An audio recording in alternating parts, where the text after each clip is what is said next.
الله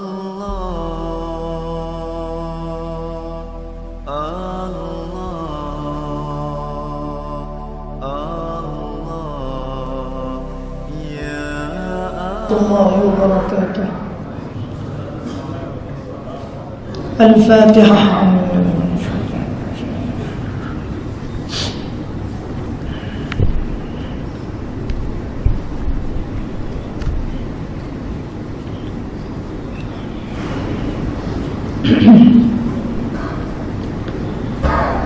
غير المغضوب عليهم. الحمد لله رب العالمين، والصلاة والسلام على أشرف المرسلين سيدنا ونبينا وحبيبنا وشفيعنا وقرة أعيننا وطبيب قلوبنا محمد بن عبد الله وعلى آله وصحبه ومن تبعهم بإحسان إلى يوم لا ريب فيه. وقال الله تعالى في القرآن: أعوذ بالله من الشيطان الرجيم، بسم الله الرحمن الرحيم. أرأيت الذي يكذب بالدين فذلك الذي يدع اليتيم ولا يحض على طعام المسكين فويل للمصلين الذين هم عن صلاتهم ساهون الذين هم يراءون ويمنعون الماعون. صدق الله العظيم وصدق رسول النبي الكريم وعلى آله وصحبه أجمعين. Alhamdulillah, bersyukur kehadrat Allah Subhanahu wa taala, karena Allah Subhanahu wa taala dengan taufik hidayahnya memberi kesihatan dan memilih kita semua untuk hadir rumah Allah, dapat sembahyang maghrib berjemaah dan dapat duduk dalam satu majlis ilmu bainal maghrib wal isya. Mudah-mudahan semua dosa kita diampun oleh Allah Subhanahu wa taala, insya-Allah. Mudah-mudahan segala hajat kita diterima oleh Allah. Mudah-mudahan umur kita diberi panjang dan diberi kesihatan terus menerus dan mati dalam keadaan beriman kepada Allah Subhanahu wa taala, insya-Allah. Tuan-tuan, sekarang ni kita masih lagi duduk di bulan Zulhijjah, yang mana baru ni diberi peluang oleh Allah kita boleh menyambut Hari Raya Aidil Adha, dan juga diberi peluang oleh Allah untuk bertakbir pada hari tasyrik, 3 hari yang telah lepas dah. Yang mana sekarang ini kita masih lagi duduk di bulan Zulhijjah, yang mana-mana orang yang dipilih oleh Allah Subhanahu wa ta'ala pada baru ni dipilih oleh Allah pergi ke Mekah untuk menunaikan haji. Mudah-mudahan haji yang telah dibuat itu diterima oleh Allah Subhanahu wa ta'ala. Dan mudah-mudahan kita juga, oh Tuhan tak pilih lagi, satu hari nanti Allah pilih juga kita boleh pergi buat haji sebelum daripada mati, sebelum dijemput oleh Allah Subhanahu wa ta'ala, insya-Allah. Baru ni tuan-tuan, di Mekah satu berita mengejutkan, yang mana ramanya umat Islam yang meninggal dunia di dalam Masjidil Haram ketika kejadian kering jatuh, tuan-tuan. Ini tak pernah berlaku dalam dunia, tak sejarah. Sejak daripada Nabi Adam lagi, bukan baru. Sejak Nabi Adam lagi buat Masjid Mekah, Kaabah tu, sampai hari ni tak pernah berlaku lagi orang mati dalam Masjid Mekah. Melainkan baru ni ya, nak beratus orang mati, bukan puluh orang, beratus orang. Maknanya dunia hari ni, dunia semakin akhir zaman. Allah tak simpan dah bala dalam masjid dia sendiri, rumah dia pun Allah waktu mau bala, apatah lagi tempat yang lain atas muka bumi. Jadi kalau berlaku tempat lain tak belah. Mana berlaku jatuh kering Masjid Padang, tak belah. Berlaku jatuh kering di Kuala Lumpur, di Perak, tak ada pelik. Ini dalam masjid Mekah, tuan-tuan. Dalam Masjidil Haram, inna awwala baitin wudi'a lin-nasi lalladzi bi Makkah mubarakah, disebut oleh Allah dalam Quran. Tidak ada tempat yang terlebih elok di atas muka bumi ini melainkan Mekah. Tiba-tiba Mekah tu juga tempat yang paling baik, tempat yang paling selamat dunia akhirat pun. Akhir-akhir ni Allah waktu bala apatah lagi tempat yang lain. Tu nak suruh kita memikir, nak suruh orang Islam nak duduk tengah tawaf, duduk tengah semayang, kerik jatuh. Ini satu kejadian yang tak pernah berlaku, tuan-tuan. Nah, tiba-tiba berlaku juga kali yang kedua pula. Ketika nak pergi melata, ya, di Jumrah, tiba-tiba berlaku rumpuhan. Ramai juga yang mati baru-baru ni berlaku.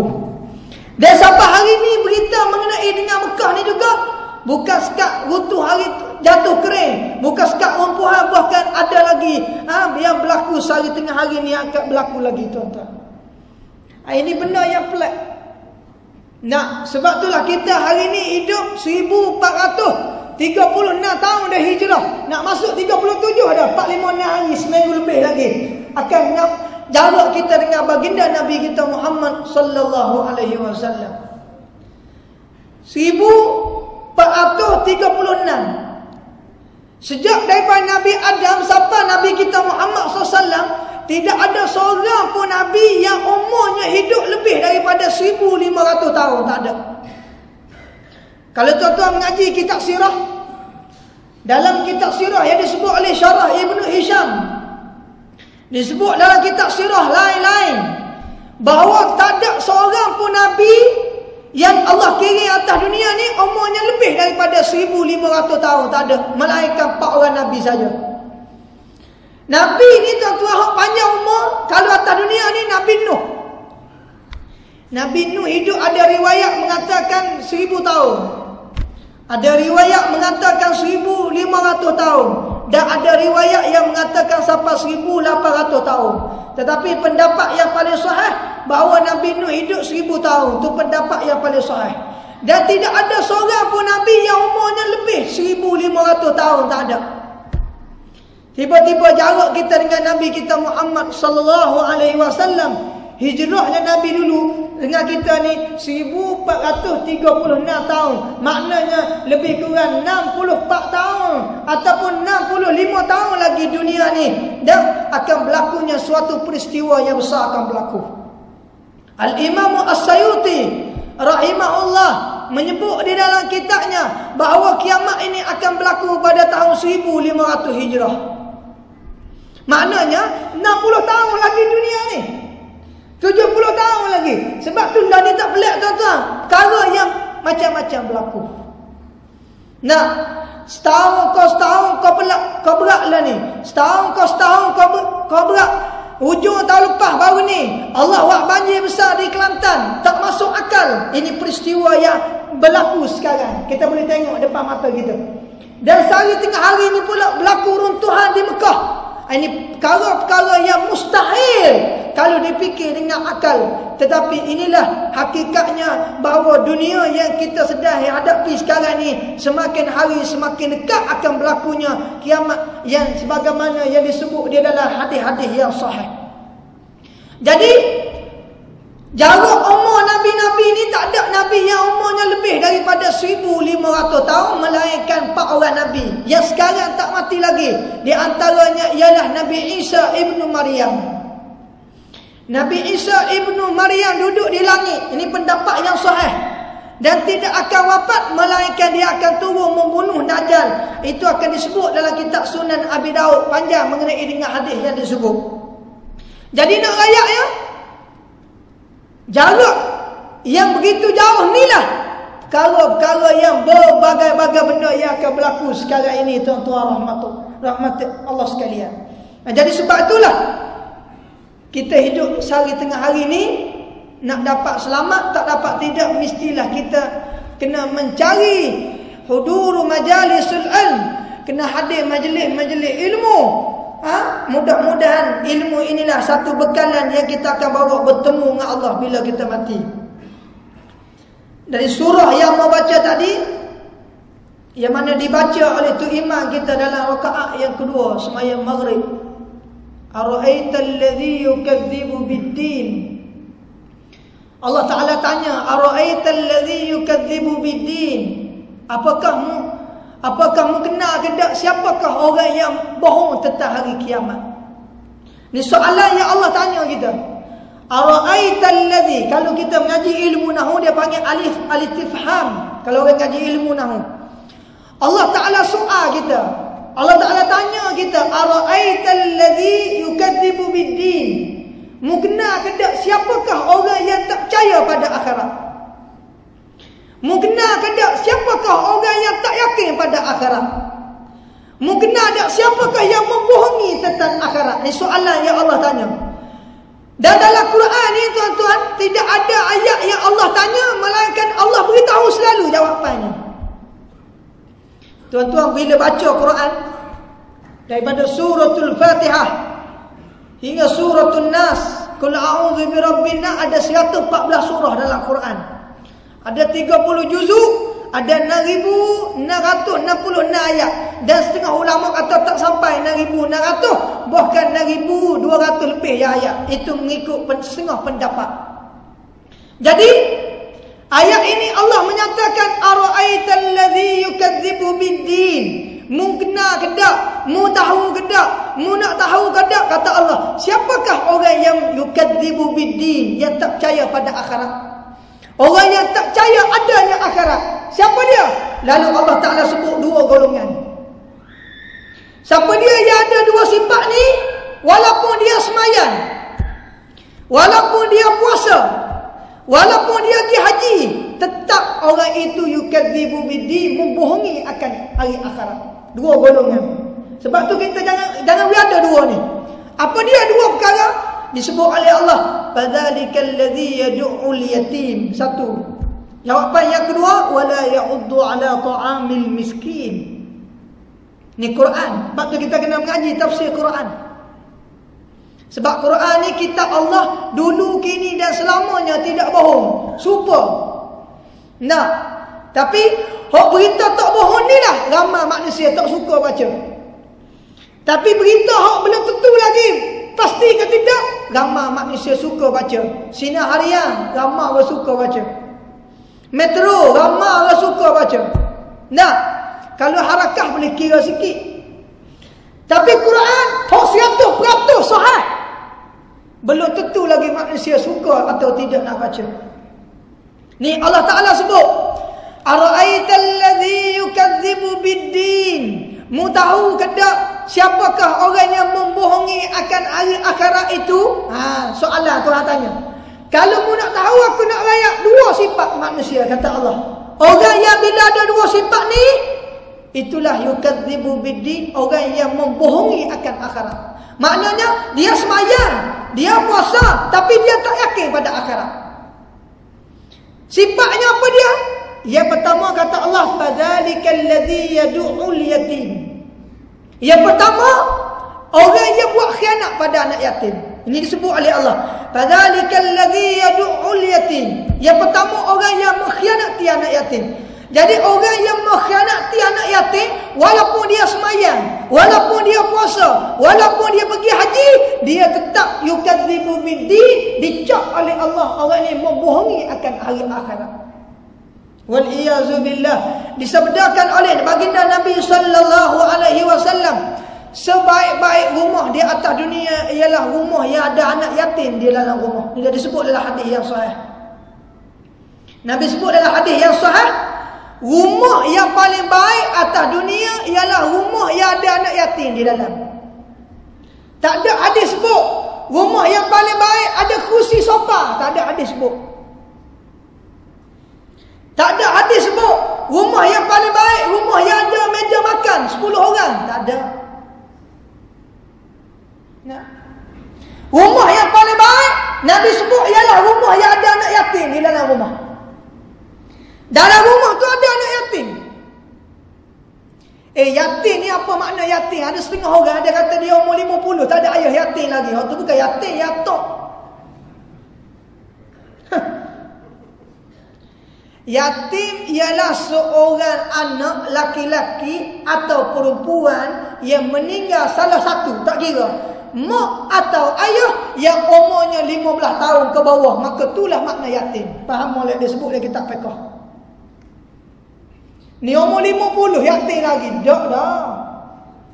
Yatim ni umur 15 tahun ke bawah. Faham dah ni? Anak laki-laki atau anak perempuan, tak kira. Dia mati salah satu. Sama ada mati mak atau ayah, atau kedua-dua sekali. Ayah saya mati, saya umur 10 tahun. Yatim dulu lah ni, tak lah 27 dah. Faham dah ni? Jadi yatim ni umur 15 ke bawah. Tak kira mati mak atau ayah, atau kedua-dua sekali. Kalau cerah tak boleh panggil yatim. Yatim ni mesti mati. Faham molek? Ada setengah orang dia kata, saya dia umur 10 tahun, ayah dah cerah, mak duduk lain, mak hidup lagi, ayah hidup, yatim. Tak, bukan yatim tu. Yatim ialah orang yang mati salah satu daripada dua ibu bapa, dan umurnya 15 tahun ke bawah, yakni akil balik. Maka kalau lebih daripada 15, orang tak panggil yatim dah. Nama ada yang mari mengaku hamba ni umur 50 dah, mak pun tak ada, ayah pun tak ada, yatim dah. Itu bukan yatim. Nabi kita Muhammad sallallahu alaihi wasallam, ketika mak dia mengandung 6 bulan, disebut dalam kitab sirah, ayah dia Abdullah meninggal dunia ketika Nabi duduk dalam kandungan 6 bulan. Ada setengah riwayat 7 bulan, itu khilaf riwayat. Dan bila lahir ke dunia umur 4 tahun, wafat pula mak dia Siti Aminah. Duduk pula dengan tok saudara, Abdul Muttalib. Siapa umur 8 tahun, meninggal pula Abdul Muttalib. Yatim lagi Nabi, dipeluk pula oleh pak saudara Abu Talib, sehinggalah Nabi besar. Itu sejarah baginda Nabi kita Muhammad SAW sendiri anak yatim. Sebab tu dalam hadis yang sahih Nabi sebut, rumah yang paling baik di atas dunia, rumah yang ada anak yatim, kemudian orang yang menjaganya amanah, orang yang menjaganya dengan baik, itulah rumah yang paling cantik, yang paling disukai oleh Allah di atas dunia. Sebaliknya hadis menyatakan, rumah yang paling dibenci oleh Allah ialah rumah yang ada anak yatim di dalamnya, tetapi orang yang menjaganya mengkhianati anak yatim, tidak bertanggungjawab terhadap anak yatim, maka itulah orang yang paling dimurkai oleh Allah ketika dia hidup atas dunia. Sebab tu amat nak beritahu tuan-tuan, hari ni banyak anak-anak kecil yang mak mati, ayah mati, duduk ngatuk, duduk dengan bapa mertua, duduk dengan ayah dan sebagainya. Kita sebagai orang yang tanggungjawab kepada anak yatim mesti jaga dengan amanah. Sebab kalau kita mengkhianati anak yatim, Allah menyatakan yukadzibu biddin, kita ada satu sifat, satu petanda orang yang membohongi akan hari akhirat Allah Subhanahu wa taala. Sebab tu anak yatim ni harga dia mahal. Tak. Sebab tu kata ulama, contoh kita nak beli barang, kalau kita pergi kedai, kita nak beli barang, tiba-tiba kita nak balik rumah kita ni ada anak yatim, sunat kita buku dengan plastik warna hitam. Itu disebut oleh ulama. Ditakuti anak yatim bila tengok sesuatu benda, dia berasa tiba-tiba kita tak bagi, maka ditakuti menggoreh hatinya. Maka sebab itulah disunatkan kita bubuh dalam plastik warna hitam, disebut oleh para ulama. Sebab itulah anak yatim di zaman kita hari ni banyak orang tak ambil berat, orang ambil biasa saja, sedangkan benda itu adalah satu amanah daripada Allah Subhanahu wa taala. Ingat, anak yatim ni besar tuan-tuan. Sebab tu bila kita jaga anak yatim, kita ajar dia agama, didik dia dengan agama Allah, maka sepanjang hayat kita diberi pahala oleh Allah Subhanahu wa taala. Baik, habis. Ara'aita allazi yukadzibu biddin fadzalika allazi yad'ul yatim. Mu tahu gadak, kata Allah, siapakah orang yang membohongi akan agama Allah itu, ataupun yang membohongi akan hari agama Allah akhirat? Itu dua golongan. Yang pertama, fadzalika allazi yad'ul yatim, orang yang mengkhianati akan anak yatim. Dalam ayat lain Allah menyatakan dalam Quran, dalam surah Ad-Duha, alam yajidka yatiman fa'awa wa wajadaka dhallan fahada wa wajadaka ailan fa'aghna fa ammal yatima fala taqhar. Tuan-tuan buka Quran, Allah Ta'ala sebut fa ammal yatima fala taqhar. Maka bila anak yatim, kamu jangan jerkah dia, jangan kamu kasarkan dia. Itu dipesan oleh Allah di dalam Quran. Sebab itu Nabi kita Muhammad SAW apabila dijaga oleh datuknya Abdul Muttalib, apabila dijaga oleh bapaknya Abu Talib, maka dipesan oleh Allah, fa'ammal yatima fala taqhar. Jangan kamu menjerkah, jangan kamu cakap kasar dengan anak-anak yatim. Kerana mereka itu, hati mereka itu sangat sedih. Kerana salah satu daripada dua orang yang mereka sayang itu dipanggil oleh Allah sebelum mereka itu mencapai umurnya balik. Itu. Maka sebab itulah dipesan oleh Allah, kita bila anak yatim, kita kena jaga dengan baik. Nah, kita kena beri makan yang baik. Dan jangan kita makan harta anak yatim. Sebab itu disebut oleh ulama fiqh, bila seseorang mati yang ada anak kecil, anak yatim, maka bila kita nak buat tahlil arwah, kita guna harta anak yatim. Mengikut pendapat jumhur ulama fiqh, haram, tak boleh. Sebab tu bila kita nak buat tahlil kenduri arwah, selain daripada harta anak yatim, mana harta kita sendiri, nah, baru tak apa. Tapi kalau guna harta anak yatim untuk tahlil arwah ayah dia, mak dia, jumhur ulama kata tak boleh, haram. Sebab tu tuan-tuan kena beringat. Ada soalan juga orang tanya, bila orang mati, bila orang pergi ziarah, orang bubuh duit dalam tabung rumah, dia letak bekah. Orang pergi ziarah, orang mati, orang bubuh RM10, RM15. Hak tu bukan harta anak yatim, faham molek. Hak tu kita nak buat arwah dengan duit tu boleh, tak ada masalah. Itu dia. Di Kelantan ada, sini saya tak tahu. Ada juga. Nah, bila orang mati, orang pergi ziarah, orang letak bekah dalam rumah. Seorang mari ziarah buat duit, dua mari ziarah buat duit, RM10, RM5. Nah, duit tu guna untuk buat tahlil, tak ada masalah. Sebab itu tidak kena mengena. Adapun harta yang haram, kata ulama ialah kita guna harta anak yatim itu untuk tahlil, tak boleh. Itu jumhur para ulama. Ingat, nak buat tahlil itu bukan wajib, sunat. Nah, kalau ada duit buat, kalau tak ada tak usah buat. Ni setengah orang tu dah nak membesarkan adab, sehingga kalau tak ada rela berhutang lah nak buat tahlil, tak boleh. Ni yang berlaku hari ni. Dia kata kalau saya tak buat, malu lah orang lain buat belaka. Itu adab, bukan ibadat. Faham molek? Yang disuruh oleh baginda Nabi kita Muhammad SAW ialah jikalau kita mampu, jikalau kita ada, jikalau kita cukup, maka ketika itulah kita dianjur oleh Islam, wa at'imut ta'am, kita menjamu orang makan, mendapat pahala yang besar di sisi Allah Subhanahu wa taala. Nah, banyak orang bila buat tahlil masjid dia tak mari sembahyang, pak tahlil lagi. Orang baru turun daripada masjid, nak siap kuliah, nak pergi buat tahlil, dia siap makan nasi dah atas rumah. Nah. Sebab dia pergi bukan nak pergi apa, dia pergi niat nak makan. Kalau makan nasi penuh rumah, kalau jamu laksa kurang sikit sakit orang. Nah. Kalau malam 7 hari, malam 40 penuh rumah mengatik.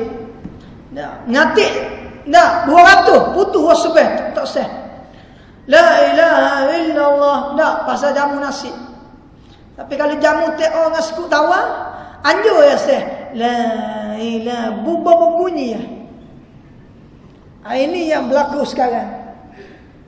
Jadi maka sebab itulah kita kena mari mengaji. Ya, mengaji ni wajib. Ini tidak ada khilaf. Nah, dalam masalah tahlil ada khilaf ulama. Ada ulama kata sampai, ada ulama kata tak sampai. Hak ni mengaji tak ada khilaf, wajib. Ni mari mengaji ni tuan-tuan, wajib. Nah, Kalau tak mari duduk rumah, dia tipu, dia kena tipu TV3 lah. Malam ni TV3, malam esok TV1. Malam lusa TV2 pula. Pusing hak tu sampai mati. Hak ni mari ngaji ni wajib. Faham tak ni? Nah, kena mari ngaji. Mari dengar nasihat ulama. Bainal maghrib wal isya. Seminggu sekali lah pada. Dalam seminggu ni sekali kita mari ngaji. Tak apa dah. Paling malah tu. Bukan hari Jumaat tak boleh kira. Hari lain. Maknanya malam dia ada dalam seminggu ni, satu malam kita mari ngaji. Tak apa dah. Ni seminggu tu tak mari semalam hambuk. Si hari sibuk dengan kerja, kadang-kadang tak dah subuh lagi turun dah nak pergi kerja. Dah balik rumah sampai gorek. Zuhur tak tahu mana, asar tak tahu mana. Sampai rumah maghrib letih lagi. Akhirnya isyak tak ada nak mari masjid. Pas isyak tidur pula. Pas subuh esok lagu tu pula. Sepanjang tahun sampai mati lagu tu. Wal-iyazubillah. Mana masa untuk kita datang rumah Allah? Nah, sebab tu tuan-tuan kita kena usaha. Cari ilmu. Nah, kerana mencari ilmu itu talabul ilmi faridatun ala kulli muslim. Nabi sebut dalam hadis yang sahihnya bahawa mengaji ni wajib di atas tiap orang laki-laki. Nah, dan juga perempuan dalam riwayat hadis yang lain. Baik, itu yang pertama. Fadzalikal ladzi yad'ul yatim. Orang yang mengkhianati anak yatim, maka dia termasuk dalam disebut oleh Allah yukadzibu biddin, yang membohongi akan agama Allah Subhanahu wa ta'ala. Baik, habis.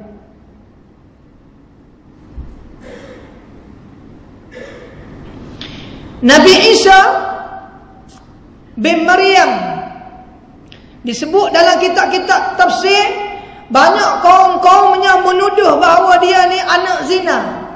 Kerana Nabi Isa bin Maryam dilahirkan oleh Allah, tidak ada ayah. Lalu Allah menyatakan di dalam Al-Quran, inna masala Isa indallahi kamasali Adam khalaqahu min turab thumma qala lahu kun fayakun. Sesungguhnya perbandingan Nabi Isa di sisi Allah itu sebagaimana Allah ambil contoh Nabi Adam. Nabi Adam ni tuan-tuan, mak pun tak ada, ayah pun tak ada, Allah boleh buat. Tiba-tiba Nabi Isa mak ada, ayah tak ada, takkan Allah tak boleh buat. Itu benda yang paling simple dijawab oleh Allah. Inna masala Isa indallahi kamasali Adam khalaqahu min turabin thumma qala lahu kun fayakun. Allah Ta'ala sebut pada tanah, hei tanah jadi Nabi Adam, hei tanah jadi Siti Hawa, begini. Maka Tuhan kuasa boleh buat. Tiba-tiba takkan Nabi Isa mak ada, ayah tak ada, tiba-tiba Allah tak boleh buat, mustahil. Tapi kaumnya menuduh Nabi Isa ni anak zina. Dan Siti Maryam maknya dituduh juga isteri kepada Allah Subhanahu wa ta'ala, wal-iyazubillah. Lalu Allah menyatakan dalam Quran, lam yalid walam yulad walam yakul lahu kufuwan ahad. Dan dalam qiraat yang lain bacanya walam yakul lahu kufuwan ahad. Dua wajah boleh baca, kufuwan. Jadi kalau kita tak ngaji, salah kata Ibn baca kufuwan, menengah. Sebab tu orang suruh mengaji. Nah, orang suruh belajar, orang suruh cari ilmu. Dah, ni orang buat kuliah rumah tepi masjid tak mari. La ilaha illallah. Bukan orang sini, orang atas langit. Rumah tepi masjid orang buat kuliah tak mari. Allahu akbar. Sebab apa? Sebab tak dapat hidayah daripada Allah Subhanahu wa taala. Boleh kira lagi duduk tepi masjid, hak berat lagi duduk dalam masjid sendiri tak mari sembahyang. Ni berlaku tuan-tuan akhir zaman. Nah. Habis. Fadzalikal ladzi yad'ul yatim, yad'u. Atas air tu ada serdu. Sebab tu belajar Quran kena belajar tajwid. Belajar tajwid wajib. Kalau tuan-tuan belajar Inggeris, tak wajib belajar tajwid Inggeris. Tak ada. Nah, sebut guana asal orang faham jadi. Quran tak boleh. Quran ni bahasa Arab. Kalau sebut lain, lain makna. Kalau lain sabdu, lain dah makna. Nah. Contohnya banyak orang jadi imam semayang bila baca Fatihah. Alhamdulillah, dia baca alhamdu. Ha jadi ha makna lain. Sebab tu kena beringat Quran. Alhamdulillah, segala puji bagi Allah. Kalau alhamdulillah, segala hina bagi Allah. Tengok makna dia. Sebab tu Quran kena belajar. Siratal ladzina an'am. Pertama alif, yang kedua an. Ni Quran ni kena belajar. Kena belajar daripada muda, baru muda. Ni umur 60 baru nak belajar. Umur 60 baru nak belajar baca alif, ba, berat ha. Nah, boleh kira dah tu pasal nak belajar. Hak beratnya tak usah belajar, duduknya berasa pandai dah. Tiba-tiba mati satu rakaat sembahyang kita, Allah tak terima. Sebab tidak belajar. Fatihah wajib belajar dengan tajwid. Dalam sembahyang ni hak wajib 3. Ni kena belajar ni. Hak jenis baca. Pertama Fatihah wajib kena belajar. Yang panggil rukun qauli. Yang kedua tahiyat akhir. Yang ketiga lepas takbir dan salam. Ni rukun qauli. Rukun qauli ni wajib kena belajar dengan mulut. Sebab tu bila sembahyang kalau baca Fatihah, kalau baca dalam hati tak sah sembahyang. Banyak orang sembahyang rakaat 3, rakaat 4, rakaat yang imam baca slow. Dia makmum, dia baca dalam hati. Allahu Akbar. Batal sembahyang. Rukun qauli mesti kena baca bil lisan, kena baca dengan lidah. Kalau baca dengan hati batal sembahyang, faham molek. Ada pun hak lain sunat. Hak baca subhana rabbiyal azim, subhana rabbiyal a'la. Tu. Doa kunut sunat. Nah, hak wajibnya Fatihah, tahiyat akhir, lepas salam, lepas takbiratul ihram. Dia panggil rukun qauli. Bila rukun qauli, rukun jenis kena sebut. Maka sebut itu bil lisan, mesti sebut dengan mulut, dengan lidah. Sebab itulah kena belajar, usaha tuan-tuan. Kalau kita mati dalam belajar tak apa, Allah terima amal kita. Tapi kalau kita berasa pandai dah, tak apalah, tak pergi belajar pun, tak boleh. Habis. Fadzalikal ladzi yad'ul yatim. Pertama Allah Taala sebut orang yang mengkhianati anak yatim. Orang ni maka dipanggil yukadzibu biddin, membohongi agama Allah. Yang kedua, orang yang sifatnya yukadzibu biddin disebut oleh Allah ialah wala yahuddu ala ta'amil miskin. Orang yang yahuddu ni maknanya wala yahuddu ala ta'amil miskin. Orang yang tidak memberi makan pada orang miskin. Orang yang tidak memberi makan pada orang miskin, ataupun tidak ambil berat tentang orang miskin, maka orang ni dipanggil yukadzibu biddin, orang yang membohongi akan agama Allah ataupun membohongi akan hari akhirat. Wala ya'uddu ala ta'amil miskin, orang yang tidak beri makan pada fakir miskin. Sebab tu dalam ayat lain disebut oleh Allah, ma salakakum fi saqar, qalu lam nakum minal musallin wa lam yakum min nut'imul miskin. Bapa kamu ni mari masuk neraka ni, disebut dalam ayat lain. Lalu dia kata, ya Allah, kami ni masuk neraka kerana kami hidup atas dunia mula, kami bukan orang semayang dan kami tidak memberi makan pada fakir miskin, wal iyazubillah. Maka sebab itulah kita dalam hidup kita ni ada hablum minan nas, hablum minallah. Ada hubungan kita dengan manusia, ada hubungan dengan Allah. Sebab tu kita hidup, kita tak boleh nak pandang kita duduk soran. Pak orang mati tak pergi, orang sakit tak ziarah, masjid tak pergi, nak buat syarat kita ya, buat lagu kita, tak boleh. Sebab kita hidup ni ada hablum minan nas wa hablum minallah. Jadi sebab itulah antara hubungan kita dengan manusia ialah bila ada orang lapar, bila ada orang miskin, bila ada orang fakir, maka tugas kita orang yang Allah beri rezeki hak lebih, maka kena beri pada orang lain rakyat makan. Kalau kita ada harta lebih, kita kena kena menderma, kita kena bersedekah, kita kena beri makan pada orang fakir miskin. Ini dia panggil hablum minan nas, hubungan kita dengan manusia. Di samping hubungan kita dengan Allah, sembahyang, puasa, zakat, haji. Ini hubungan kita dengan Allah. Hubungan kita dengan manusia, kita kena beri derma, kita kena bantu orang fakir miskin, kita kena ziarah bila ada orang sakit, bila ada orang mati kena melawat. Ini dia panggil hablum minan nas. Kedua-dua ni kena rakung.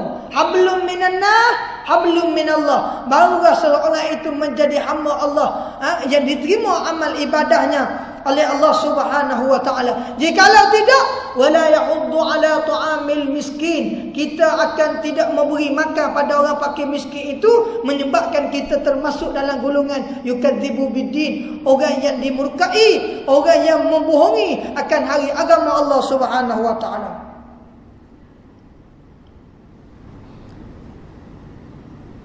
Satu hari tuan-tuan, Uwais Al-Qarni, Sayyidina Uwais Al-Qarni ni afdalut tabi'in, seafdal tabi'in, sehingga Nabi pesan sahabat dia bila jumpa dia minta doa. Sayyidina Uwais Al-Qarni ni orang miskin, siapa nak makan pun tak ada. Pada satu hari dia berjalan, ada seekor anjing.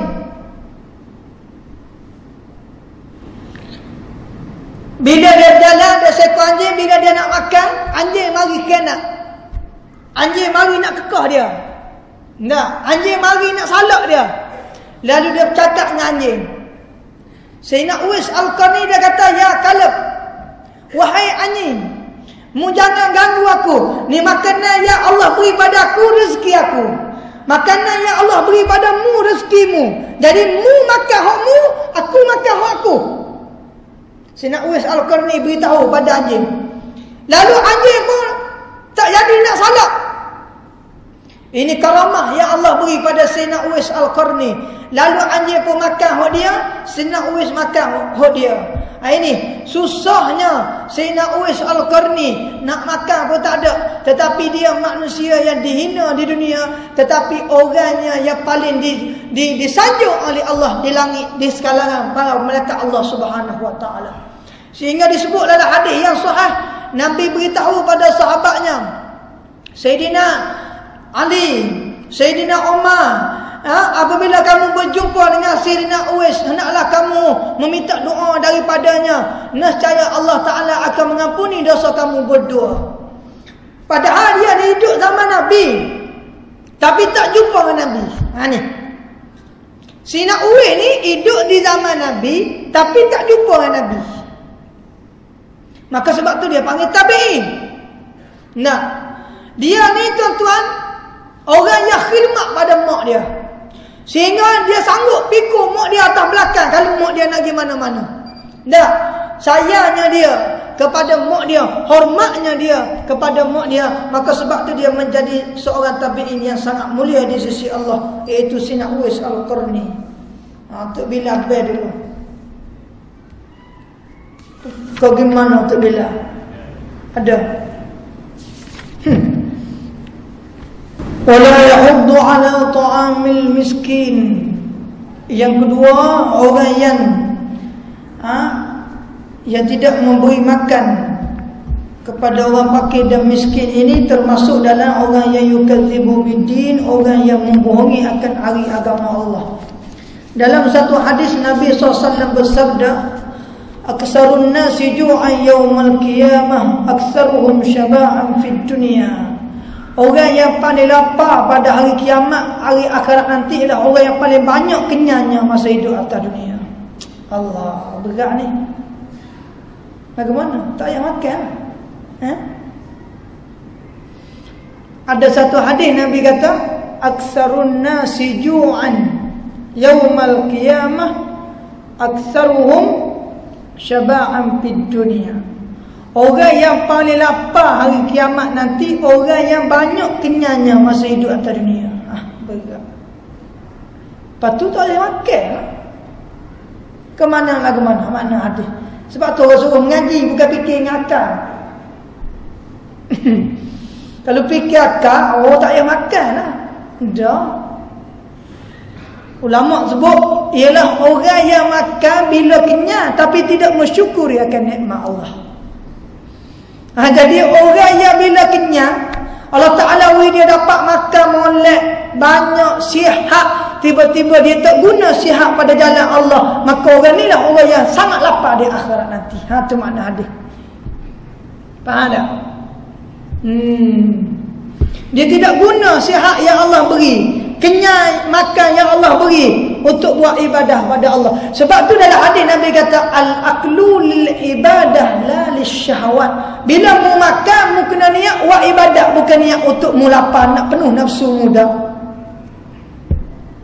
Banyak orang kita bila makan nak kenyang. Kalau nak kenyang tak boleh pahala. Faham molek? Nabi sebut al-aklu lil ibadah. Bila mu makan niat ibadah. Contoh bila kita minum air, ya Allah, dengan minum air ni mudah-mudahan aku hilang dahaga, aku boleh baca Quran, aku boleh pergi sembahyang, aku sihat boleh pergi masjid. Bila lapar, ya Allah, nasi aku makan ni mudah-mudahan dengan nasi ni kenyang, sihat, boleh aku baca Quran, boleh mengaji. Tu niat lagu tu baru boleh pahala. Tapi kalau kita makan niat sekadar nak kenyang, minum sekadar nak hilang dahaga, hak tu dia panggil lisyahawat. Kerana nafsu, maka bukan lil ibadah, maka tak dapat pahala. Itu diajar oleh baginda Nabi kita Muhammad sallallahu alaihi wasallam.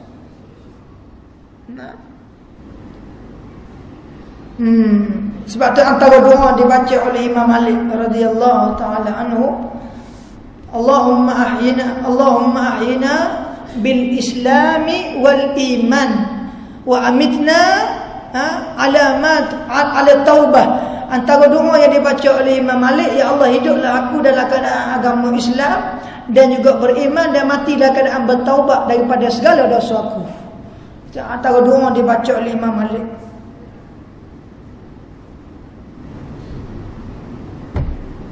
Jadi tuan-tuan semua, bila kita nak makan kena niat ibadah. Jangan niat nak weeknya makan 4 pinggan 5 pinggan, tak jadi. Maka sekadar untuk ibadah, maka setiap makanan itu memberi pahala pada kita. Wala ya'uddu ala ta'amil miskin. Orang yang kedua yang dikatakan yukadzibu biddin, tidak membohongi, orang yang membohongi akan hari akhirat, hari agama, itu ialah orang yang tidak memberi makan kepada orang fakir dan juga miskin. Sebab itu Nabi kita Muhammad sallallahu alaihi wasallam menyebut di dalam satu hadis, maksudnya apabila seseorang fakir miskin meminta sesuatu benda daripadamu, jangan kamu halau. Sebab tu bila orang mari mu kita minta derma, contoh, jangan kita halau. Jangan kita halau klik balik, tak boleh. Beri walaupun sikit. Kalau kita tak siap beri, jangan halau. Ada setengah orang dah lah tak siap beri, marah pula. Oh, apa mari rumah orang ni? Rumah orang tak boleh. Ni adab dia panggil. Kalau kita tak siap bagi, maaf dah, amu tak ada, pergi rumah orang lain. Tu cara. Kita tak boleh. Oh, balik. Pergi rumah orang lain. Itu tak ada adab. Itu disebut oleh baginda Nabi sallallahu alaihi wasallam. Akhirnya aku nak sebut satu cerita. Disebut daripada Anas bin Malik. Satu hari orang miskin di rumah Nabi. Bila dia di rumah Nabi, dia bersalah siapa rumah Nabi, Nabi tanya, mari buat apa? Nabi kita Muhammad SAW tanya orang miskin, buat apa mari? Dia kata, ya Rasulullah, hamba mari nak kutip derma. Hamba ni orang susah, nak makan minum tak ada. Lalu Nabi beritahu pada Sayyidina Anas, dia ambil kurma sebutir yang mari. Dalam rumah Nabi ni kurma. Orang Arab ni kurma ni soho lah. Kita yang tak makan kurma. Makan orang lain. Orang Arab ni kurma. Jadi Nabi kata ambil kurma, mari. Sayyidina Anas ambil kurma sebiji, mari. Lalu Nabi beri pada orang miskin tadi sebiji kurma. Lalu orang miskin tadi kata, ya Rasulullah, takkan sebutirnya. Aku ni lapar dah, banyak hari dah tak makan. Miskin lagi, takkan wis sebiji, wis gak banyak sikit. Hak tu aku tambah tu bukan hadis. Hadisnya mari minta derma. Faham molek? Jadi dia kata sebiji ya. Wi gak banyak sikit, wi banyak sikit tu tak sebut hadis, hamba tambah tu. Tapi dia minta, dia kata takkan sebiji. Lalu Nabi tanya dia, munak tak tak sebiji ni munak ke tak? Lalu orang miskin tu kata, qala la. Amo tak ya Rasulullah. Tak balik. Bila balik orang miskin ni, duduk sekejap, mari pula miskin nombor 2. Ni cerita disebut oleh Sayyidina Anas bin Malik. Mari orang miskin nombor 2, siapa rumah Nabi, ya Rasulullah, hamba mari nak minta derma, hamba ni susah, tak makan begini supaya tak di juga. Lalu Nabi raya pergi ambil sebiji rumah orang mari. Lalu Sayyidina Anas ambil orang mari, Nabi pun beri sebiji ni ke rumah. Orang miskin nombor 2 ni bukan super miskin mula-mula tadi. Orang hak miskin mula-mula tadi ada sikit ya sebiji. Hak nombor 2 dak. Alhamdulillah, walaupun sebiji harga kurma ni sikit murah, tapi harga orang yang beri kurma ni harganya lebih mahal daripada dunia dan seisinya, iaitu baginda Nabi Muhammad sallallahu alaihi wasallam. Lalu dia ambil kurma, dia bersyukur. Lalu Nabi beritahu dia ambil lagi duit 40 dirham pula. Tambah beri pula. Sebab apa? Sebab membenarkan firman Allah dalam Quran, wa itta'adzana rabbukum la in syakartum la azidannakum wa la in kafartum inna 'adzabi lasyadid. Dalam surah Ibrahim. Nah, mana-mana orang yang mensyukuri akan nikmatku, pasti akan ketambahkan nikmat tu. Tengok tadi lah. Orang miskin tadi, hak mula-mula, sebab dia tak bersyukur, so-so pun tak boleh.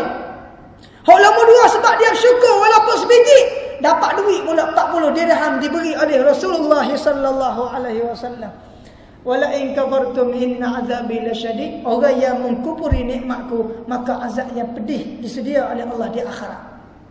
Ini cerita dibawa oleh Sayyidina Anas bin Malik, disebut dalam kitab Tafsir Al-Bayan. Maka itulah di antara beberapa cerita yang kita dapat kongsi dalam mentafsir beberapa ayat daripada surah Al-Ma'un. Dan sambungan lagi ayat Fawailul lil musallin tu, tuan-tuan klik baca sendiri di rumah. Takkan kena baca juga. Baca sendiri. Itu dia. Nah, klik baca sendiri. Ni malah Quran tak baca, sinar harian baca. Metro 4 kali sehari baca. Quran ni kena tengok Quran. Allahu Akbar. Nah, atas dunia ni salah satu benda tengok boleh pahala Quran. An-nazaru ilal Quran ibadah. Tengok Quran boleh pahala. Banyak lagi benda boleh pahala. Tengok muka orang alim boleh pahala. Tengok muka dua ibu bapa boleh pahala. Nah. Itu dia. Isteri bila salah dengan suami dia boleh pahala. Itu dia. Ni tengok Quran. Tuan-tuan balik rumah tengok siri tafsir. Sebab tu almarhum Tok Guru kita ni Aziz, rahimahullah, yang meninggal dunia pada bulan Februari baru ni. Sekarang ni bulan Oktober. 3, 4, 5, 6, 7, 8, 9, 10. 8 bulan. Almarhum Tok Guru ni tuan-tuan, setelah dia balik daripada India, Pakistan, belajar, Mesir dan sebagainya, dia sampai ke tanah Melayu, Kelantan. Dia tak mengajar kitab lain melainkan mengajar tafsir Al-Quran. Sehingga dia dapat mengkhatamkan sebiji Quran ni lebih daripada 40 tahun masa mengajar. Satu Quran ni Tok Guru ni Aziz, dia mengajar 40 tahun baru khatam. Kalau tuan-tuan beli buku, dia ada VCD hok lama-lama jual tafsir suratul Fatihah. Kalau tuan-tuan tengok tafsir surah Fatihah dia, Tok Guru bismillah saja 2 jam. Bismillah saja kadang-kadang seminggu tak habis lagi tafsir. Bismillah saja. Allah, banyaknya ilmu. Tapi mati dah Tok Guru ulama akhir zaman. Nabi kata akhir zaman ni qalilul ulama wa katsirul juhala. Semakin akhir zaman orang alim kesikit orang jahil ramai akhir zaman. Ni zaman sekarang ulama tak ada dah. Tak, masa ulama ada benci, hina, tak nak belajar. Bila mati baru menyesal. Itulah manusia zaman sekarang. Itu dia. Jadi sebab itulah tuan-tuan, kita kena belajar Quran. Nak tengok tafsir Quran. Sebab tu Tok Guru sampai mati akhir hayat dia mengajar tafsir Quran, tak putus-putus. Dulunya masa dia balik dia mengajar di Masjid Muhammadi. Kemudian bila dia boleh mengajar Kelantan, alih ke Dewan Zulkifli di Japar Awas, bangunan atas. Kemudian mengajar di atas jalan raya sehinggalah akhir hayatnya. Itu dia. Ni orang hebat-hebat tuan-tuan, orang tafsir Quran. Siapa Tok Guru dia boleh karang kitab tafsir sendiri. Nah, tuan-tuan boleh cari di kedai ada tafsir Quran Tok Guru ni Aziz, ada jual. Itu dia. Sebab tu ulama-ulama telah meninggal kita. Maka sebab itulah kita kena cari ilmu sebelum daripada hilang, diangkat oleh Allah Subhanahu wa taala. Wallahu a'lam. Sekadar itulah tafsir 2-3 perkara yang menjadi pedoman bagi kita. Mudah-mudahan kita disenaraikan oleh Allah orang yang beriman dan dijauhkan oleh Allah daripada orang yang membohongi akan hari agama Allah Subhanahu wa taala. Sebagaimana yang disebut tadi, ara'aita alladhi yukadzibu bid-din fadzalika alladhi yad'u al-yatim wa la yahuddu ala ta'amil miskin. Wallahu a'lam. Sambungannya tuan-tuan boleh tengok balik sendiri di rumah, dan kalau ada masa lagi kita akan baca tafsir sambungan itu pada masa-masa yang akan datang insya-Allah. Jadi akhirnya apa nak sebut, sebagaimana puasa baru ni pun baru dah mari dah sini, bahawa sekarang ni kita tengah duk buat masjid lagi tuan-tuan. Ambanya tamat ngaji di Yaman lebih kurang 6 tahun. Daripada 2009 sampai 2015 baru ni 6 tahun kita berada di negara Yaman, Hadramaut, belajar di sana. Dan bila kita tamat, sekarang ni kita balik buat satu masjid di rumah hamba sendiri di Kelantan, di Macang, di kampung Paluh Rawa Macang. Kita dah tengah buat masjid 2 tingkat, lebih kurang besar ni lah, 2 tingkat. Tingkat atas untuk asrama pelajar, di bawahnya masjid yang akan dijangka siap pada bulan 5 tahun depan ni. Dan sekarang ni memerlukan duit lagi, tak cukup tuan-tuan. Jadi apa minta semua hok mari ni, lepas sembahyang isyak nanti, pihak masjid kita akan bentas jadah di belakang dekat dengan antara perempuan tu. InsyaAllah muslimin muslimat pun boleh bubuh atas jadah tu. Ada zakat, ada apa, bubuh atas tu. InsyaAllah dengan duit tu, sumbangan tuan-tuan itu akan ditambahkan lagi rezeki oleh Allah Subhanahu wa taala insya-Allah. Ataupun tuan-tuan jumpa dengan hamba sendiri depan lepas sembahyang boleh. Nak tanya lebih lanjut lagi, nak nombor akaun dan sebagainya, yang mana masjid kita tu 1.8 juta harganya. Dan tidak ada mana-mana penaja. Hamba seorang cari duit. Tak pergi mengajar situ sini Thailand mana pun. Sekat kita duk pusing hari ni, alhamdulillah sekarang ni terkumpul lebih kurang 600,000 baru duit. Tak cukup lagi. Kita seorang cari lagi, usaha lagi. InsyaAllah. Mudah-mudahan tuan-tuan yang hadir ni pakat derma belakang lepas pada sembahyang isyak nanti insya-Allah. Dan kita jumpa lagi pada masa-masa yang akan datang. Bismillahirrahmanirrahim. Alhamdulillahirabbil alamin. Allahumma salli wa sallim ala sayyidina wa nabiyyina Muhammad wa ala alihi wa sahbihi ajma'in. Allahumma khtim lana bi husnil khatimah. Ya Allah, matilah kami semua dalam keadaan yang baik. Wa la takhtim alaina ya Allah bi su'il khatimah. Ya Allah, jangan mati kami dalam keadaan yang jahat ya Allah.